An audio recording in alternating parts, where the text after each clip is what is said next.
And in my years of teaching college composition, I've always bristled at this culture of finding students, especially with writing.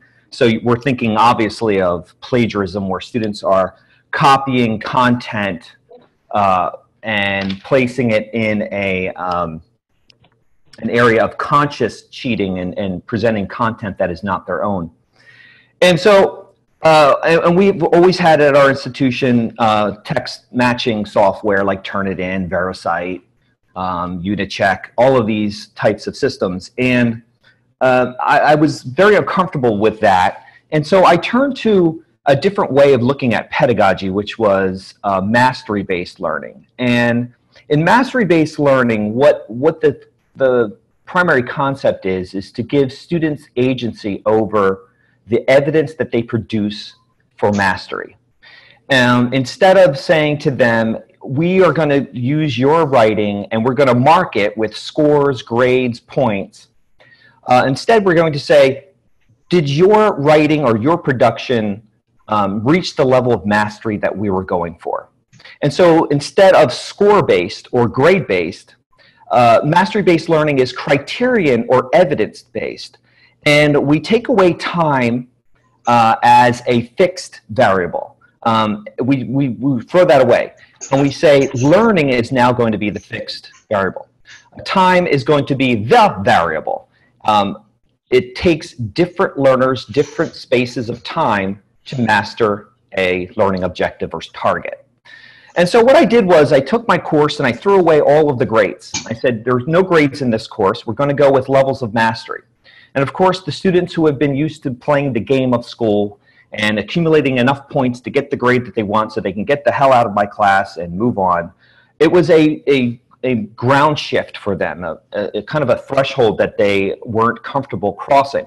And so what we needed to do is discuss what learning is, and the idea of giving them agency over their learning rather than being told, here is the information, the content that you must regurgitate and repeat to me, back to me on some assessment, and then that's how we know that you've learned.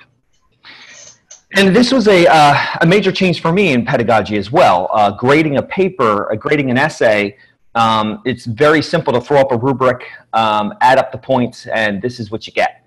Instead, mastery-based learning focuses on the assessment as a conferring operation. So instead of summative assessment, we're now looking at formative assessment, which is basically feedback given in the moment of learning.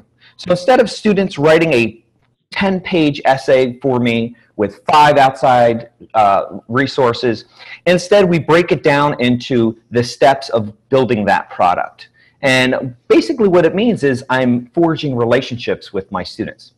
And again, this is something that I think our institutions are complicit for, which is building an environment where cheating is enabled, in the sense that we have large class sizes to one professor. We have truncated learning spans, 15 weeks, 12 weeks, 10 weeks. I'm actually right now on a 5-week course for summer. These aren't very positive in the way that learning occurs. And so instead of focusing on here are the grades that you must earn at the end of this 15-week or 12-week or 8-week, instead we talk about this idea of making the student a lifelong learner and the idea of mastering the goals that they want to achieve, but maybe not getting there. And so mastery could be exceeding mastery, meeting mastery, nearing mastery. And that's the power of the not yet. So I've achieved this level of mastery, but I'm not yet at the point of exceeding it or being able to say to myself that I've done an excellent job of meeting these standards. And this, I found, is very liberating for some students. Instead of focusing on the grade, they can focus on the learning itself. Now, the question I always get from my colleagues is, well, what is mastery? And it's a tough question. Mastery to me is when students can master the content more than just echoing it and regurgitating it back. Mastery for me is when they can break down the content into its pieces, explain it and the alternative views of that content, but also, and of course, explain it cogently to others. If you don't understand something, you won't be able to teach it to someone else. But finally, to repurpose that content and use it in novel and new, authentic ways. And that's where I've found that cheating and plagiarism seems to filter out of my pedagogy when I focus on this. And that's the sense that students are now creators of content rather than consumers of content. And so when a student is writing for me, he or she is writing for a novel purpose, a novel audience. And these are things that they have chosen. So what my assignments, and I hope to move this towards, is the assignments cannot be Googled. They cannot be found on paper mills. They must be the reflection and the writing that I want from these students is coming from their brains, from their levels of experience. Now, does that mean they don't have to know information literacy? No, they still need to go and consult. Like, for instance, let's say a student is writing about illegal immigration. There's tons of stuff written about illegal immigration, especially in our time right now. But the product that that student is creating is going to be a genre that they've created. They're going to write an article or an internet meme or a tweet that is based on what they've learned and mastered about that topic of illegal immigration. The reflection that they're going to do on that piece is they're going to perform a rhetorical analysis of the thing that they created. What was I shooting for? Who was my audience? How did I use appeals of pathos, ethos, logos?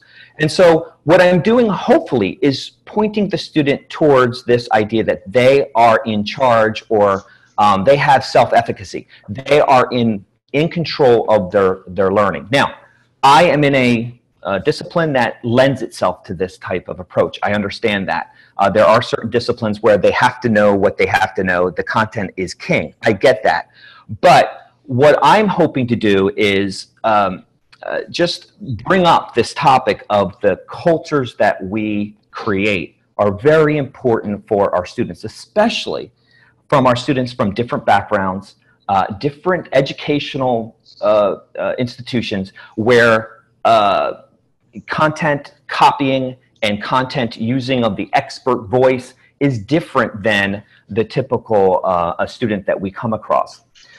There's a great article that was recently written by Jenna Price. She's from the University of Technology, Sydney, in Australia. And she wrote this article about why students are driven to cheat.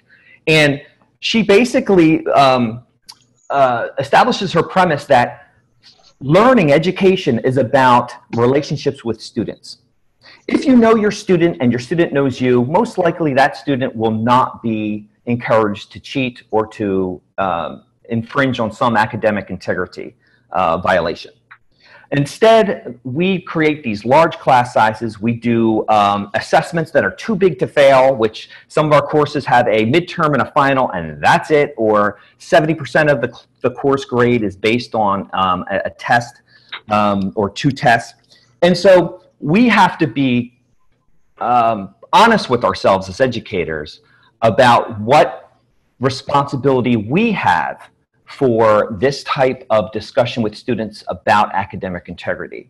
And we have to be honest with ourselves that sometimes our systems facilitate and enable the cheating that actually occurs. Let me give you an example for something in my world. In my world, Turnitin, the text matching software, is huge, right? And when I was director of e-learning at Howard Community College, we used Turnitin with Canvas, our LMS. And when you look at Turnitin, and we really look at what we're doing with Turnitin, we see that Turnitin is monetizing student intellectual property, because what's building their databases but student assessments. And if you've noticed in the news recently, Turnitin was acquired by Advanced Publications for $1.75 billion. That's what our students' intellectual property was worth. How much of that $1.75 billion went to students to help with their tuition, with their textbooks that are outrageously costly? And so we have to be honest with ourselves that this idea of using software, ed tech software, that manufactures this culture of mistrust between teachers and students. It just isn't right, and it doesn't feel good. Now, if I'm talking to an audience here that we're into online learning and we're into this idea of the online learning environment, we also will use online proctoring services. So at Howard Community College, we used Examity for a little bit. I think we use Proctorio now, and that's all well and good. You know, assessments, we want our degrees to mean something. We want academic integrity. But a lot of these audio and video services are basically collecting data from our students. And in the case of online proctoring, it's their body language. And all of this data is feeding these machine learning algorithms that are being monetized. And it's not really cool for our students. In that sense, because they're not consenting. Well, they have to consent because they're in the course, but they're not monetizing or getting any of the benefits of the monetization of that activity. So what do we say to ourselves? Well, what we can do is start from a place of trust and have the tough, complex conversations with students about plagiarism, about academic integrity, and about what learning really is and should be. And this is where I think we can change some of the things that we do in our institutions. Making the discussion of academic integrity a primary topic of discussion for freshman students coming in, orienting them to the institution, having the conversation of what information literacy really means, and basically saying to them, this is your learning, you're in control of it. We want you to be able to master the product, right? To master the targets, the learning objectives. You can't do that if you're just regurgitating something that you found online, what you bought on a paper mill. That is not how you become a lifelong learner. And I think one of the key enablers of this type of culture of cheating and plagiarism is that we don't celebrate failure. And failure is something that should be celebrated in the sense that you try, you fail, you receive feedback, you try again. And too many times we have this one and done assessment in our courses where students are desperate to get that score, that grade. And so what do we do in desperate times? We take desperate measures. And that's where the cheating and the integrity, the lack of integrity comes into play. I think if we change our pedagogy to assume the responsibility we have as educators to give students this idea that your recovery from failure is one of the most important aspects of your becoming a lifelong learner. The idea of trying, falling off the bike, getting back on, and trying again. So what does that mean in my courses? That means that they have unlimited redos and resubmissions for anything they do. And I will give them that assessment. Now, a lot of people say, well, how can you do that in large class sizes? You can do it. It can be done by using formative assessment, and that's a whole nother topic for a webinar. But formative assessment is by far more effective than a summative assessment that has a grade or a point level that students must achieve to move on. And so that's what I've been trying to do in my courses. From a personal experience, I haven't dealt with a plagiarism academic integrity case in a long time.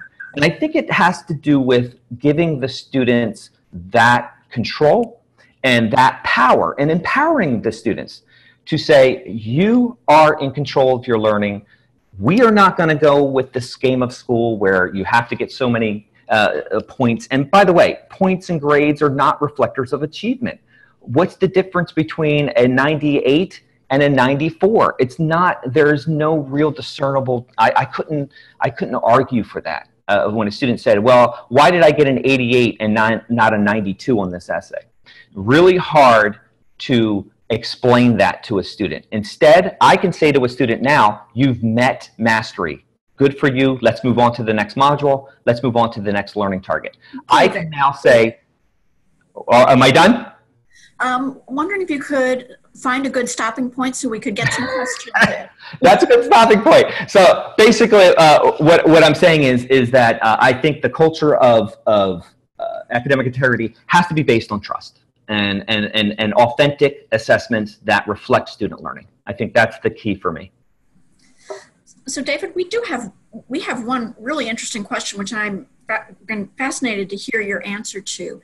And that has to do with mastery-based learning outside of the humanities. Have you worked with colleagues who have used this in, say, math and science, that you can speak to how this type of learning works there? Absolutely. One time I did a talk on this, on mastery-based learning, and I actually used a TED Talk from Sale Khan, the guy that is big into the idea of using online videos to teach mathematics and sciences. And I think the Khan Academy does all kinds of things now in the humanities. And Sal Khan, one of his points is that instead of artificially constraining students who fail, let's say, a math test, and then they have to be moved on to the next mathematical function without mastering that first function that they needed. And so what he proposes is turning the variables around. And the variable is basically how long a student actually has to work on something to perfect it. And the fixed thing is that they will actually master that material. So the fixed thing is mastering the material, then moving on. I think that works in math classes, science classes, anything that is content-rich, content-based. And yeah, it's a different pedagogy. And I don't, I'm not putting myself out as the expert in math pedagogy. I have no idea. But when we change the discussion and the way we define terms in our learning, I think this could work as well in math course. And there's a lot of math approaches where they have emporiums or open labs where I can go and get my help and then move on to the next module and go on from there. The worst thing we can do in math science classes is to push students ahead to the next learning target without them mastering the first function that they really needed to know. And I see that a lot in K-12. Yeah, this is Beth. I just wanted to add to that answer. A colleague of mine at University of Maryland, now Global Campus, in introductory statistics, she does an applied problem-solving model. So rather than just giving them a statistics formula that they apply, forget, move on, they can Google the answer to, she gives them a simple data set involving weather or some very simple statistical problems.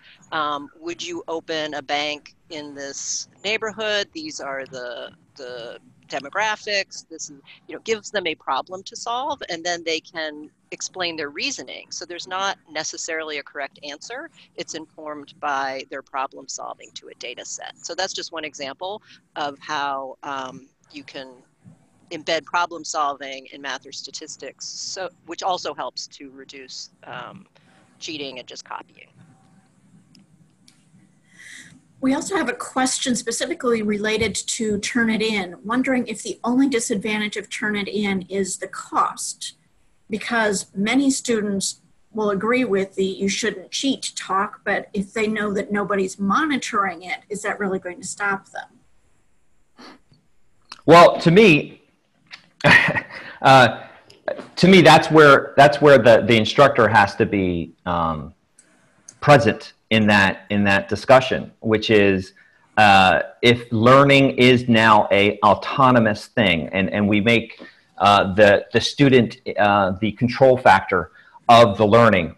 I'm not worried about what other students are doing. I'm going to worry about my own integrity. Now, I get it as a student who says, well, I'm following all the rules. What's going to happen to this guy who's a rogue actor? Absolutely. We still need to have that ability to talk. But what the point here is, instead of coming at that question from that perspective, why not back it up a few paces and say, well, first of all, we're going to remove even the ability to cheat in this course, to plagiarize. We're going to make our assessments so authentic and so reflective that there is no way Google can come in here and mess up what we're trying to do. And the idea of the cost of Turnitin, well, you think about it, 30 million students are being used in Turnitin right now across, I think, 15,000 institutions across the globe.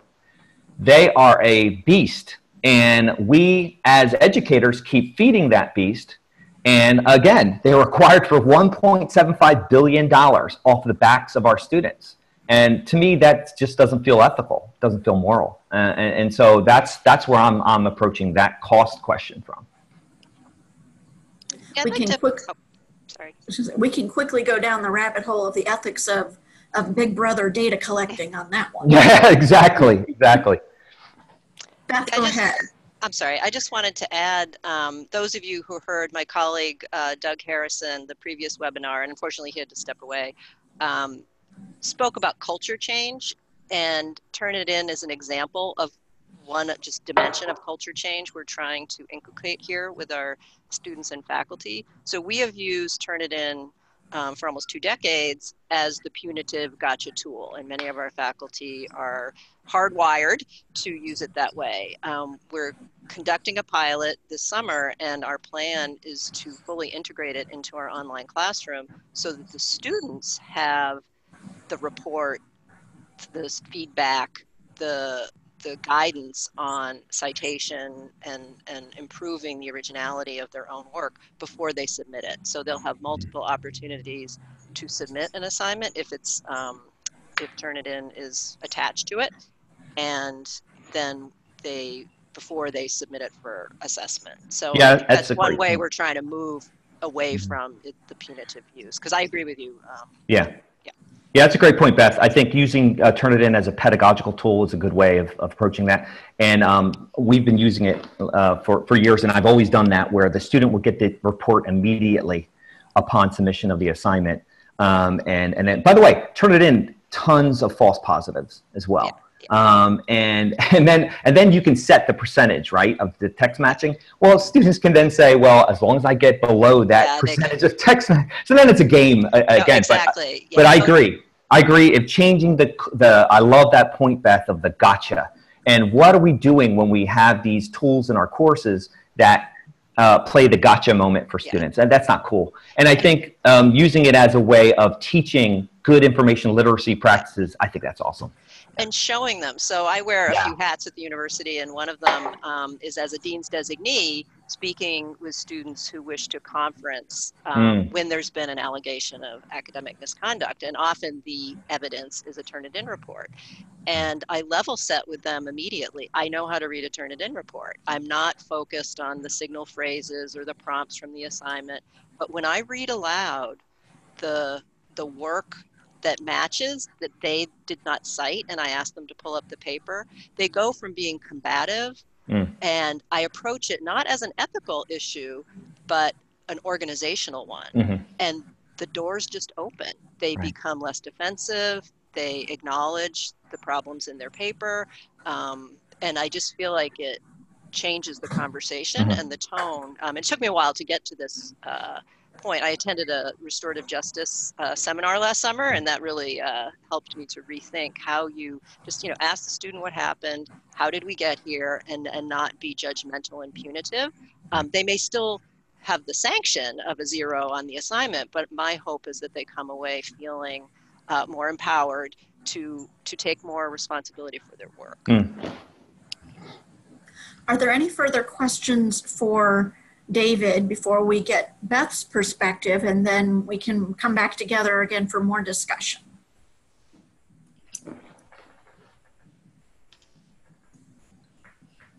Okay, so let's turn over the conversation to Beth. As she said, Doug was called away at the last minute for a meeting, so she's going to be talking to us about what UMUC has been doing in their academic integrity working group. Thanks, Colleen. Wendy, are you going to move the slide? Oh, there we go. Thank you.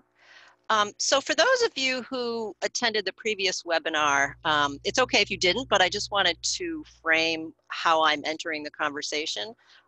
We had an academic integrity working group convened almost 2 years ago now, and the recommendations of that group fell into basically 4 areas that spun off the dimensions that are on the slide now.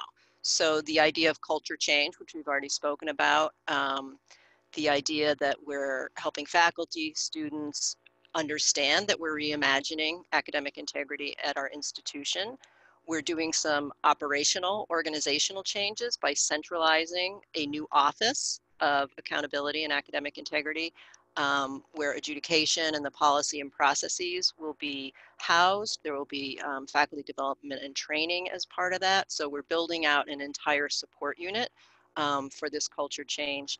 We are building infrastructure. If you're familiar with UMUC, we know we are primarily online with some tools around securing the classroom with identity, our copyrighted material, and some using dynamics workflow for the adjudication of cases. So we're really trying to bring infrastructure at scale to our processes. But what I want to focus on today is the student success dimension.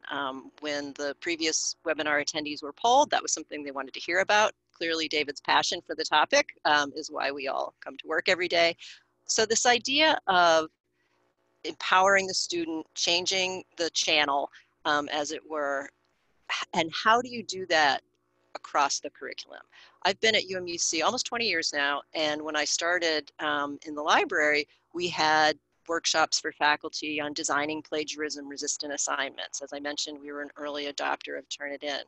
We've been grappling with this conundrum as an institution for a very long time. And so some of the progress we've made, I just wanted to share some highlights.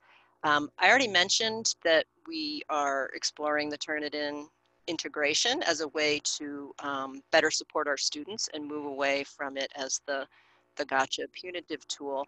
For those who are not aware, we moved away from textbooks to open educational resources across our graduate and undergraduate school. And that brings opportunities and challenges. Having multiple sources from multiple different places can challenge students to integrate them into their work. They're not just all relying on one textbook. It's harder for the instructor to necessarily see where things came from.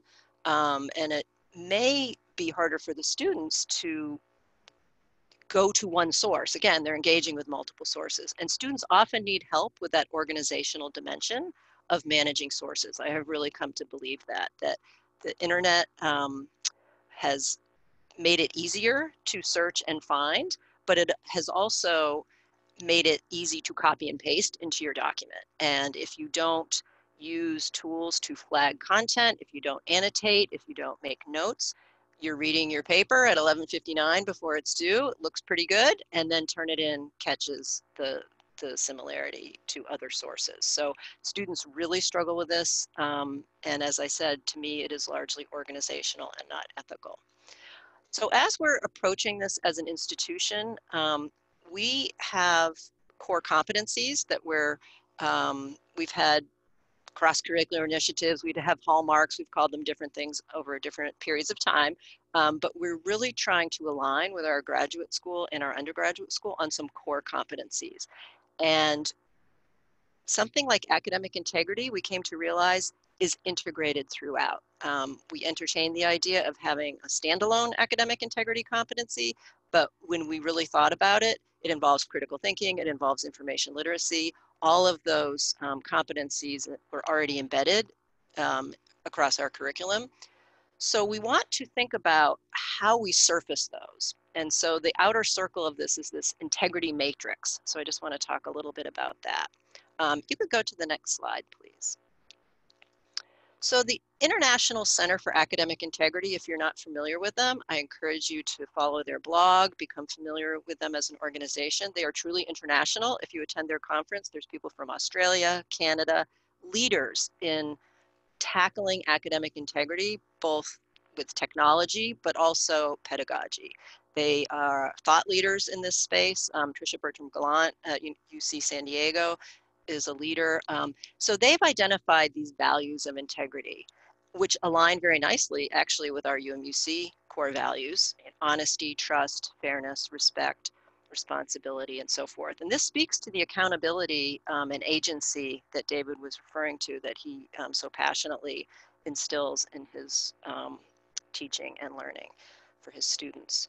So the values we are using as a way not to map onto our curriculum, but to start with Where is it already infused? Where are we emphasizing it? How can we connect the idea of integrity, not just to citing an APA and citing your sources, but to engaging with sources responsibly, and also thinking about your professional.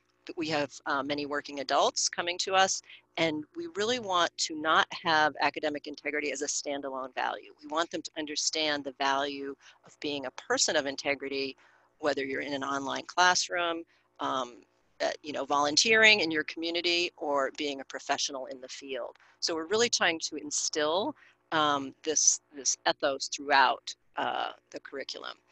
I mentioned that I wear a few hats here, and one of them is as the manager of a required information literacy course that we've run for years, and we're also introducing a new course, program and career exploration, where we're going to start laying the foundation of what are your values, what are your goals, and try to align that with your academic program as well as your professional career. So we're really trying to get students to reflect on integrity beyond just the academic integrity in the classroom construct that we were just talking about. You can go to the next slide, please. So here's where I mentioned, we are doing this overlay with our principles. It fits very nicely. Authenticity, something that David referred to.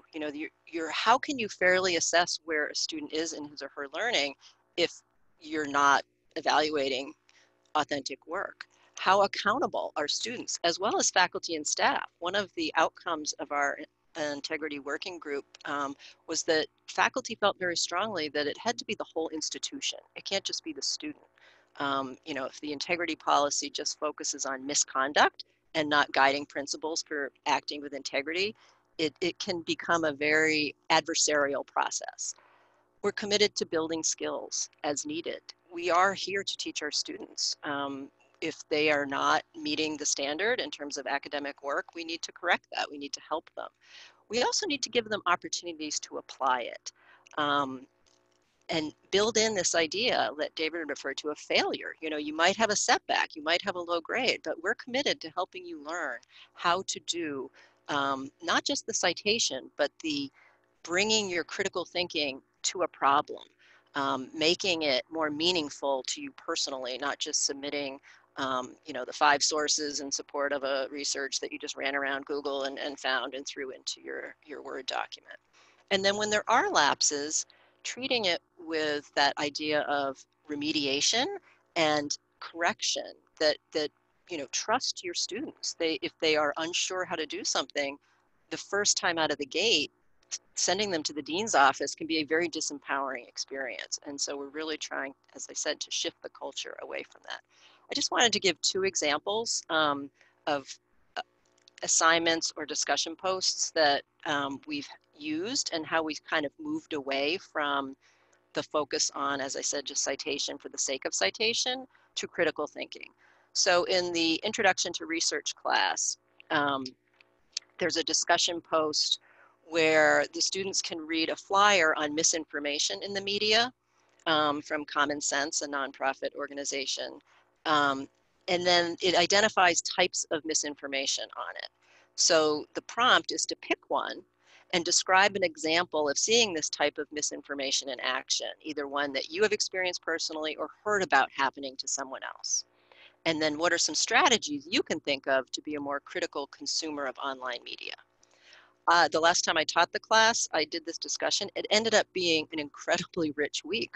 I wasn't expecting that. We had students who were stationed overseas who said they learned how, a woman was in Haiti and she said, she was on the ground during a humanitarian crisis. What she was experiencing was so different than what was being portrayed in the media. And it really enlightened her to be a more critical consumer of media. Several students volunteered that they regularly consume 4 or 5 different news sources from across the spectrum in order to get the true story. And I was just really encouraged by the critical thinking that they applied to this and what they shared. Another example, and this is a high enrollment class, thousands of students take this class. So trying to get to things that are not Googleable and just easily found on Course Hero or on the web, and David hit on this. It's asking them to bring their own perspective to the problem or the scenario. So in the final week of the class, we have a practical application of research skills. So we give them an article. We ask them to identify when they refer to another work in order to give legitimacy to their point, to build upon the idea of others, or to refer to another work to challenge that work. So how do scholars do this? Pick an example, and then, you know, describe how they did it. Then give an example from your own life. When, you know, you've relied on the work of others, or, you know, to complete, you're trying to relate it to their own experience. So it's not just, you know, the old way of scholarship being very solitary. And I think sometimes when they read scholarly articles, they don't see themselves in it. It just seems like a foreign language in a foreign country. So how do you help them to relate things that they're reading and help them to understand that, you know, giving credit for, you know, a colleague who helped you with the presentation at work is the right thing to do.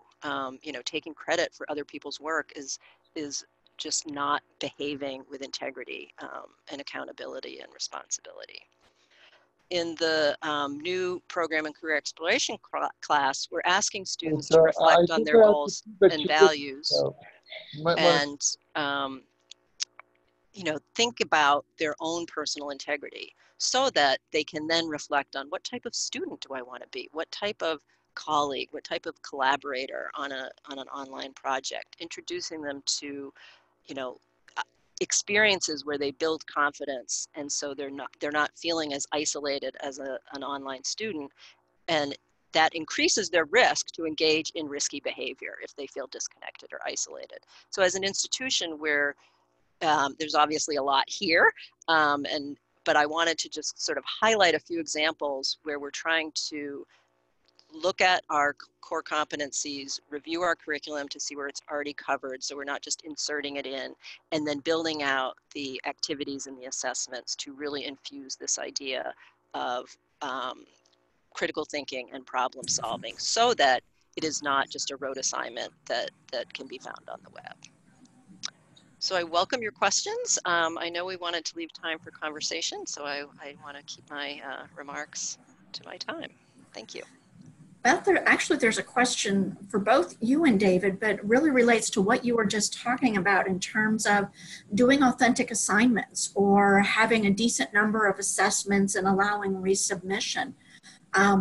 Whether you're talking about a class with 1,000 students in it, as you have at UMUC, or the high teaching loads that you might have as a community college instructor, it sounds very, very time consuming. Do either of you have any tips for how to manage that?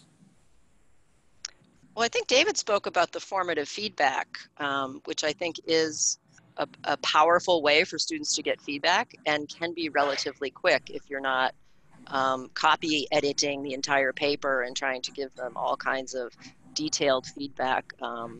It's a way, you know, as an instructor, I also teach a grant writing class. I have broken down a grant proposal into smaller assignments. So yes, I have more grading, but they're shorter papers. They don't take as long to grade. And then by the time I get the final submission, they've already had my feedback. They've posted it for peer feedback, and the final paper is not, it's pretty well developed at that point, and I'm already pretty familiar with it. So that's just one strategy. I wanted to add one more thing about case studies. We use quite a bit of case studies in our business department. Just changing the name of the company is not a great way to do it, right? That's sort of an obvious way at scale to say, okay, well, we'll have, you know, X company this semester, and then we'll change it to Z company. And students, you will find that they actually, you know, if they're flipped, they use the wrong one for the previous semester because they have Googled it. It's bringing in that draw on your own experience. And that is, you know, part of a prompt that can be just a minor change that can actually really make it so that it's not as copyable. Yeah, that's a good point, Beth. I think the problem-based learning is a great approach. The other thing I would suggest for this question is, like Beth has said, scaffold the assignment into smaller parts. use formative assessment where if they do the redo, you're not reassessing the entire product. You're just assessing the areas where they didn't meet mastery. And I think there's a lot to be said about the single point rubric. If you could just Google that, you can find the single point rubric basically gives you the chance to have a conversation with the student with these questions. Where are you going? Where are you now? And how can you close the gap? And closing that gap of mastery can be very powerful in feedback. But yeah, there is a lot of time consuming, and I think this is the restructuring of the typical classroom to become more assessment-based in the sense of formative assessment. If you look at it, the word assessment from the Latin, it means sit beside. It's conferring with your students. And that is a major cultural shift in the way we teach, especially online when we have 10 modules and they have to get through module 1 in week 1 and it's all regimented. And it is a challenge. There's no magic bullet here. For those of you not familiar with Alverno College, a very unique women's college in suburban Milwaukee, a group of us went there last summer. They do an institute. They have a mastery-based model with no grades, but they do some really interesting work around formative feedback. They have 8 abilities, and the students are constantly getting iterative developmental feedback on how they're progressing across those abilities throughout their entire undergraduate career there. But they have some interesting ways of doing self-assessment. So when a faculty member is assessing a student's work, part of that, and I do this in my grant writing classes, you do a self-assessment. And that helps the student sort of they understand how far they got. And then the instructor can actually say, no, you went further. You actually did you took it further. But here is where you could have gone a little bit deeper or something. So it becomes that conversation and having the student supply some of that insight where if you look at an artifact prior to their self-assessment, it might not be very good, but then in their self-assessment, they realize the mistakes they made. Yes.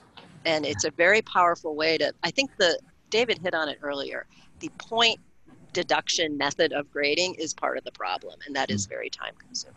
And Beth, what I found in self-reflections of how they thought they did on the mastery, they are way more honest with themselves and harder on themselves than I would be. And I've had conferences with students where I say, wow, I thought you met mastery here. And the student said, no, I don't think I hit the target. And then we have these great, complex, rich conversations about what they perceive their learning to be and what I perceive the target. It's great, and it's all good, but it does take time. One of the things that Beth mentioned with the case studies, I think a lot of people, especially in this world of open educational resources, they've taken the United Nations Sustainability Development Goals and have created assignments around that are interdisciplinary. If you look at the 8 goals, with poverty, hunger, all that, you could use that in an accounting class, a humanities class, a math class. And what you can ask the students to do is create a product about those goals that could be used in a meaningful way. And David Wiley calls these assignments disposable assignments, where we hate to grade them. The students hate doing them, and then they die in the course. Instead of having assignments that die in the course, why not make them renewable assignments where they can live outside the structures of our course? That's a great point. I know as a philosophy instructor, I've often done the authentic assignment route, but this mastery approach is really making me rethink. So how could I change this in my classes and in how I teach and how I grade students on these assignments? Yeah.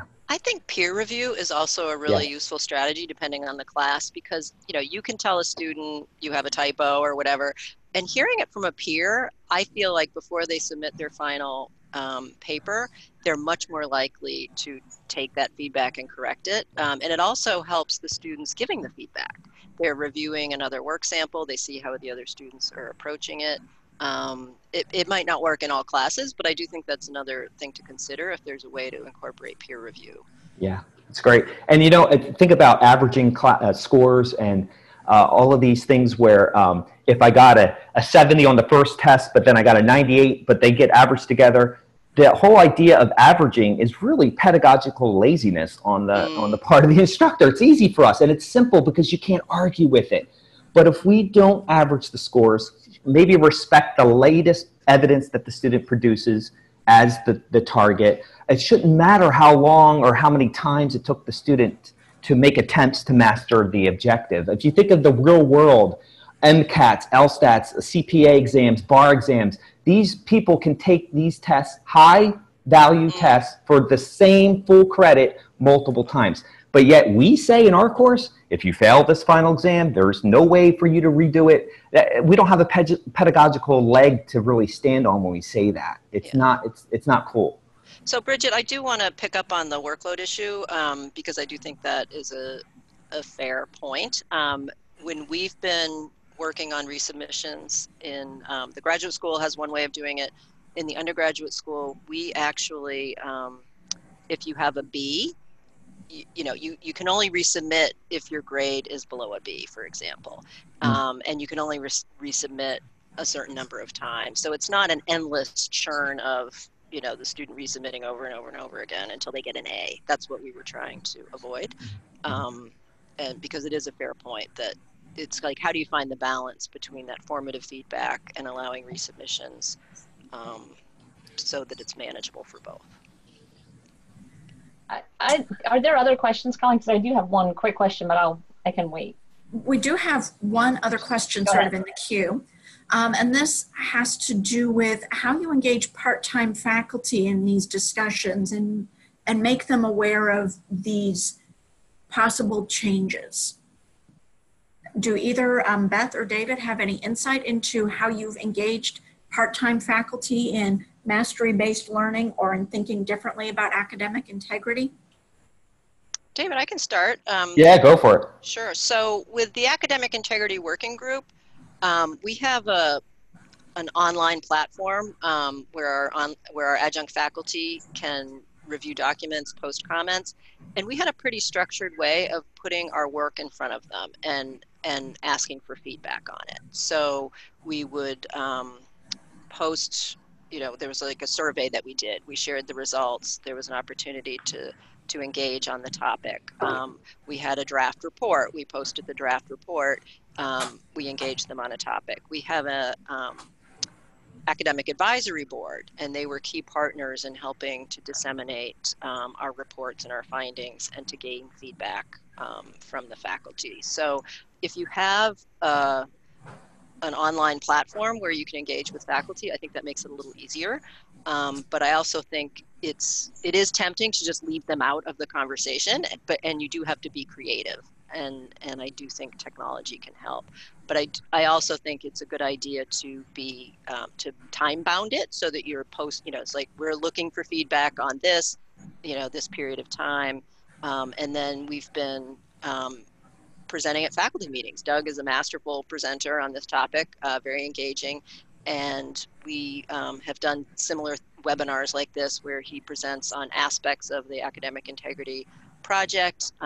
And in the online faculty meetings, people can ask any question during a chat, and then any questions we don't get to, we summarize and post and record the webinar. So really just trying to include everyone's voice so you understand what issues frontline faculty are facing, so that when you're architecting policies and trying to change the culture, you're making sure that their voices are included.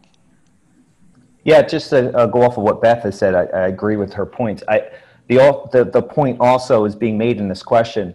This is one of the institutional structures that enables the problem. We have, short-term labor.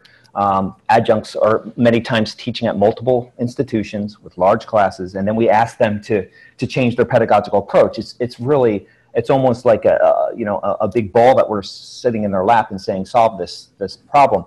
I think professional development is key here, especially when we're doing course coordinating. So I don't know about in Beth's world, but at the community college, we have a course coordinator over the course who then interacts with the adjuncts that teach that one course. There could be a lot of discussions being made about a course template and about how we build a turnkey solution for some of our adjunct instructors that will really take off the the workload from them, and so that they can think about the way they teach and do what they do best, which is use their experiences to inform their pedagogy.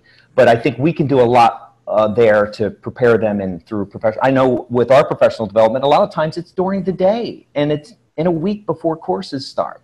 And a lot of our adjunct instructors aren't available at that time. So I think what Beth said is really key, using online tools to get that information out there, as well as asking them, soliciting their feedback, their expertise is huge. And I would say orienting them to our learning model, right? Because I think all the things we've been talking about reflect the philosophy of learning at our institutions. Yeah. And if you need to have a holistic institutional approach to it, including faculty development, policy, these are the things that Doug spoke about in his last webinar with you all. The idea that it's a holistic institutional framework, and of course, faculty are part of that. But the whole teaching and learning enterprise has to be informed by all of these principles and be supported holistically. So that would include orientation, onboarding, faculty development, understanding how to adjudicate academic misconduct, and providing appropriate remediation when that's the appropriate response. So to me, policy has to support it, because that's what often faculty are reading and how they interact with when they see something. And I think one of the things we're trying to do is to have a different conversation and to have processes and policies that support more of a developmental approach as opposed to a punitive one.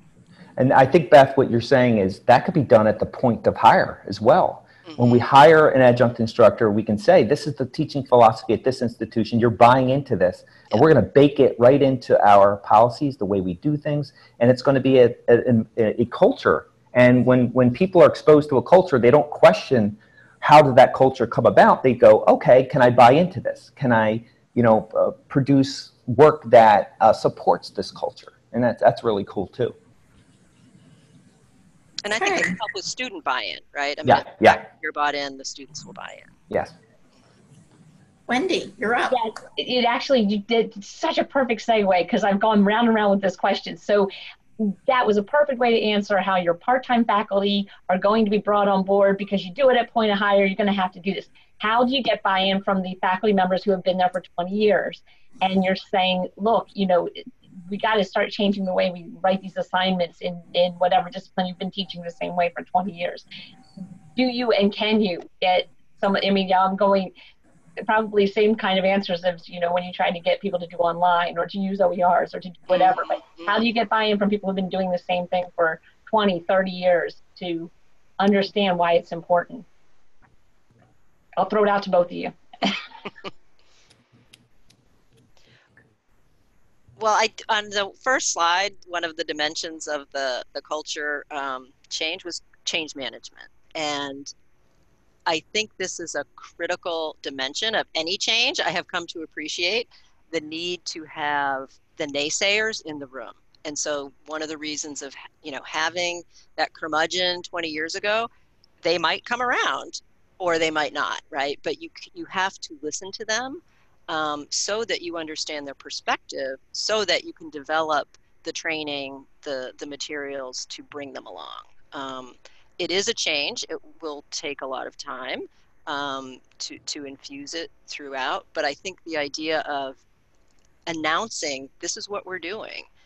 Here's the policy. Here are, and as I mentioned, standing up a unit to help faculty with this. That is one of the charges of this unit, is to begin that conversation with faculty and help them to understand the why underneath it and how it benefits our students. This is the way I've always done it, I want to use the same rubrics and the same assignment, that's probably not going to cut it. But how can we help bring them along and help them to understand the joy in helping students learn and getting better work product from them? I think that's what might change them, honestly, is if we start to have more interesting and engaging assignments that are better, students are better able to demonstrate what they're learning. Yeah, I totally agree with Beth. I think also when change is somehow perceived as top-down, Yeah. that negates their experience or negates their expertise, you're not going to have someone. And so I think inclusion is huge, but also flexibility. So within this change, this cultural shift we're trying to procure, ask these more experienced professors to somehow change the way they do things, but in a way that honors their experience and honors their expertise. And it may not look the way we would do it, but it might be just enough for them to get that foot through the door. Okay, I'm comfortable with this. And then the next semester, and then you can kind of iteratively change the way they approach things. But I think a lot of times when we do change, change to me is a mirror to what I'm doing now, and it reflects maybe some of the gaps that I have. And a lot of times professors are just like students. We're sometimes surface learners. We only want to do what's just about right to get through the door. And a lot of times when we want our professors to be deep learners, we have to really tackle that why question that Beth said. And the idea of, and I think there's no better answer to the why than student success and the role. I mean, you can't argue about that, because then you could say, what you're doing is damaging to students. And so let's try to change that. I don't think many people will say, oh, I'm fine doing this punitive thing for my students, and this is just the way I'm going to do it. But yeah, I totally agree with what Beth said.